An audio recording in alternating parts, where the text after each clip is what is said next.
जय हिंद दोस्तों, सैनिक समाचारों में आपका हार्दिक स्वागत है। मानसून सत्र खत्म हो गया है, यानी केंद्रीय कर्मचारी को कौन कौन से मुद्दे रहे हावी 8वें वेतन आयोग में, किस किस सांसद ने पूछे सवाल और क्या मिले जवाब, पूरा एनालिसिस करूंगा। क्योंकि यह सफर 20 जुलाई से शुरू हुआ था और 13 अगस्त को खत्म होता है। उसमें आखिर नेताओं ने केंद्रीय कर्मचारियों को किन किन मुद्दों पर बात की और उसमें क्या क्या चीजें रहीं, और उसके बाद मैं बात करूंगा यदि आपके बच्चे डायरेक्ट एडमिशन बीबी में चाहते हो तो आपके लिए अपॉर्चुनिटी है और लेटर हो गया है जारी। आइए दोस्तों, और सबसे पहले बात करूंगा तिरंगा यात्रा की, और साथ में बात करूंगा आखिर नेता जिस तरीके से सरकार का विरोध करते हैं और बड़े आराम तरीके से कैमरों के पीछे मलाई खा रहे हैं, छोले भटूरे खा रहे हैं और शादियां एंजॉय कर रहे हैं। तो सबसे पहले मैं बात करूंगा हवा से नहीं, फौजियों की सांसों से लहराता है तिरंगा। हाँ जी दोस्तों, देश के मान सम्मान स्वाभिमान के लिए समर्पण है भारतीय सेना। यहां एक दिन का त्योहार नहीं है, न एक दिन की तिरंगा यात्रा है, उनके लिए 365 दिन 24 घंटे यानी अपने तन मन और धन से समर्पण है भारतीय सेना। तो मैं सेना की बात सबसे ऊपर रखूंगा। अब आइए कुछ झलकियां दिखाता हूं कि हर जगह अभी बड़ी धूम है। कल 15 अगस्त है और ये एक राष्ट्रीय पर्व है, हमारे भाईचारे का पर्व होना चाहिए, हमारी एकता का पर्व होना चाहिए। किसी के प्रचार का, किसी के प्रसार का, किसी के श्रेय लेने का नहीं होना चाहिए, क्योंकि इस तिरंगा की रक्षा के लिए हर रोज सैनिक अपनी जान देते हैं, तो इसको गंभीरता से लेना है। तो दोस्तों, आपने ये तस्वीरें देखी। अब मैं बात करूंगा कि संसद सत्र, जैसा कि आप हम सभी जानते हैं कि 20 जुलाई से शुरू हुआ था, 13 अगस्त को वंदे मातरम के साथ समाप्त किया जाता है। 19 बैठकें हुई, 12 विधेयक पारित हुए, पक्ष और विपक्ष में काफी नोकझोंक हुई, काफी गहमागहमी हुई, एक दूसरे का मजाक उड़ाया गया, एक दूसरे पर आरोप प्रत्यारोप रहे। जंतर मंतर पर प्रोटेस्ट रहा मुद्दा। केरल का नाम बदल के केरलम किया गया। परसिमन यानी नेता अपनी वैकेंसी बढ़ाए जा रहे हैं, परसिमन का मामला लटका। वंदे मातरम पर बात बनी और केंद्रीय कर्मचारियों के मामले, ओपीएस का मामला हो, रेलवे रिजर्वेशन के मामले हो, एचआरए के मामले हो और 8वें वेतन आयोग के मामले पर बहुत सारे सवाल हुए। आखिर ये सवाल हमारे लिए कितने फायदेमंद है? बिल्कुल फायदेमंद है, यानी सरकार को जगाना जरूरी है। वेतन आयोग भी सुनना है कि आज नेता 8वें वेतन आयोग पर नजर रखे हुए हैं। केंद्रीय कर्मचारियों को भी एक साहस मिलता है, उनका मनोबल बढ़ता है कि आखिर हमारे लिए भी सवाल पूछे जा रहे हैं और उन्हें बहुत सारी चीजों की क्लैरिटी मिलती है। अब कौन कौन से सवाल पूछे गए इनके ऊपर जरूर बात करूंगा।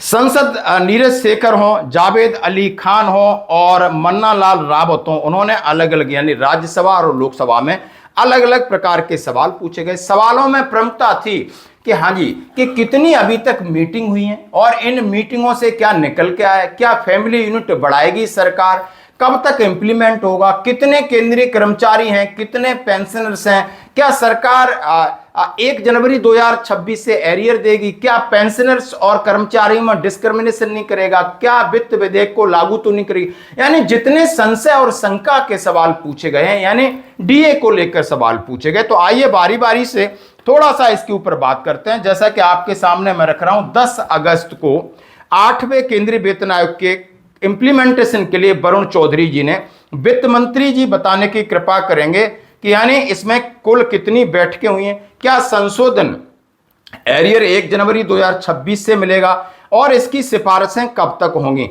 फिटमेंट फैक्टर क्या होगा, इसका अंतिम रूप दिया गया है या नहीं।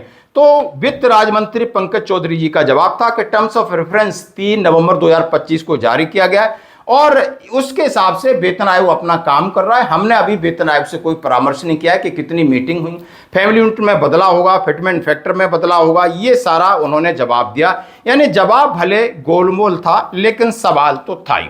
फिर दूसरा सवाल आपके सामने रख रहा हूं, यानी ये लोकसभा के अंदर वो डॉक्टर मन्ना लाल रावत ने क्या सरकार ने केंद्रीय वेतन आयोग की मंजूरी दी है, तो उसमें कौन कौन लोग हैं, आयोग द्वारा रिपोर्ट कब तक आएगी, कौन कौन से चीजों पर रिकमेंडेशन देगी, पे आपका बदलेगा, पेंशन बदलेगी, महंगाई भत्ता बदलेगा, अन्य भत्ते बदलेंगे, फैमिली पेंशन बदलेगी, संदर्भ शर्तों में क्या क्या है, कितने लोगों को लाभ होगा और कब तक लाभ होगा। जैसे सरकार ने कहा है कि हमने टर्म्स ऑफ रेफरेंस के हिसाब से फैमिली यूनिट का बदलाव हो, या उन्होंने कहा कि इन सब चीजों पर अब सारा चीज का जिम्मा 8वें वेतन आयोग के ऊपर है और उन्होंने सीधा सीधा कहा इसकी अध्यक्ष जस्टिस रंजना देसाई, सदस्य हैं प्रोफेसर पुलक घोष और दूसरे हैं पंकज जैन जी। साथ ही केंद्रीय सरकार के नागरिक कर्मचारियों की अनुमानित संख्या उन्होंने 35.77 लाख 1 मार्च 2026 तक। पेंशन भोगी पारिवारिक पेंशनों की संख्या 33.76 लाख,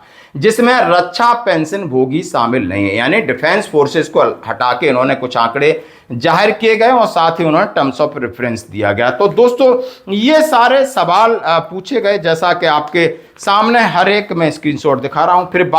फिर न्यूज बनती है, क्या फैमिली यूनिट 5.2 होगी, क्या हर 3 महीने में डीए बढ़ेगा, और उसके साथ आप समझ सकते हो पेंशन समाज ने भी अपनी मीटिंग की, इसके मेमोरेंडम की मैं बात करूंगा। यानी 8वें वेतन आयोग का मुद्दा रहा, ओपीएस का मुद्दा रहा, रेलवे रिजर्वेशन का मुद्दा रहा, रेलवे के अंदर यानी आपको आरएसी मिलती है उसके मुद्दे रहे, मैंने बहुत सारे इसमें मुद्दे रहे, और जैसा कि आपके सामने मैं रख रहा हूं। अब इनसे बात निकल के आती, हाँ जी दोस्तों, यानी 8वां वेतन आयोग भी गंभीर है और सरकार भी गंभीर है, हमारे नेता भी गंभीर है और कर्मचारी गंभीर है।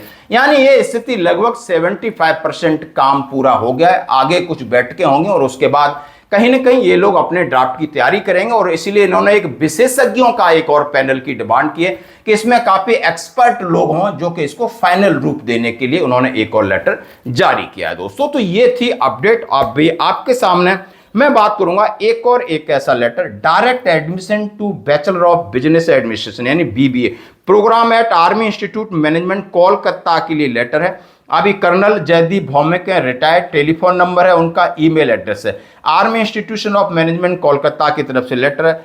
ओआईसी सीएचएस हर जगह जहां पर एक्स सर्विसमैन बैठते हैं। डॉक्टर आयन चट्टोपाध्याय का नंबर दिया गया है, डॉक्टर अभिषेक भट्टाचार्य का नंबर दिया है, जेडब्ल्यू के राव का नंबर दिया गया है। यदि आपके बच्चे 12th कर चुके हैं, 12th के बाद वो बीबीए करना चाहते हैं, तो डायरेक्ट एडमिशन, यानी उन्होंने कहा है कि सीधा सीधा एआईएम के has now made the admission open through direct admission process the provide an excellent opportunity to eligible student particularly wards of defense personnel and other aspiring candidate to BBA program without appearing in any CET, यानी बिना exam के आप सीधा admission करा सकते हो। आप ये लेटर ले सकते हो, यदि आपका बच्चा बीबीए करना चाहता है, और वहाँ की क्या फीस है, तमाम चीज़ों के बारे में आप डिटेल ले सकते हो। कॉन्टैक्ट नंबर दिए गए।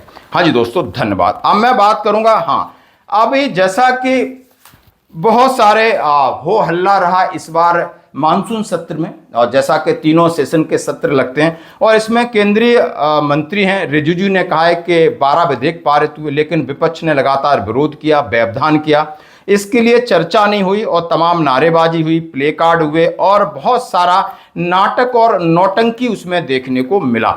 अभी देखिए आप 56 इंच का बंदर लेके घूम रहे हैं, बहुत सारे सांसद मजाक कर रहे हैं, कोई देवी देवता बन रहा है, यानी बिल्कुल नाटक कर रहे हैं। यानी मैंने देखा है पहली बार कि पॉलिटिशियन भी बहुत बड़े नौटंकीबाज होते हैं, बहुत बड़े एक्टर होते हैं, इन्हें सिर्फ अपने चेहरे से मतलब है और अपनी चीजों को कहने से मतलब है। देश कहां जाए, देश की जनता कहां जाए, बिल्कुल दोस्तों जाने। अब क्योंकि मैं आपके सामने कुछ एक वीडियो लाना चाहता हूं। अब ये माननीय अमित शाह जी कहां चले गए, मोदी जी कहां चले गए, और शाम को जाकर आप देख रहे हो सुप्रिया सुले की बेटी का एक मैरिज ओकेजन के ऊपर मिल रहे हैं, गप्पे मार रहे हैं। एक सांसद अमृतसर से छोले भटूरे स्पेशल गाड़ी आती है, वहां से सांसदों को खिलाया जा रहा है। यानी चमचागिरी, चापलूसी, भाईचारा इनका अंदर से बहुत जबरदस्त है। बाहर बस ये इस तरीके से महाभारत छेड़ते हैं जैसा कि हमारी मांगों के लिए काफी गंभीर है, लेकिन ऐसा नहीं है। सारे वीडियो आपके सामने रख रहा हूं। धन्यवाद।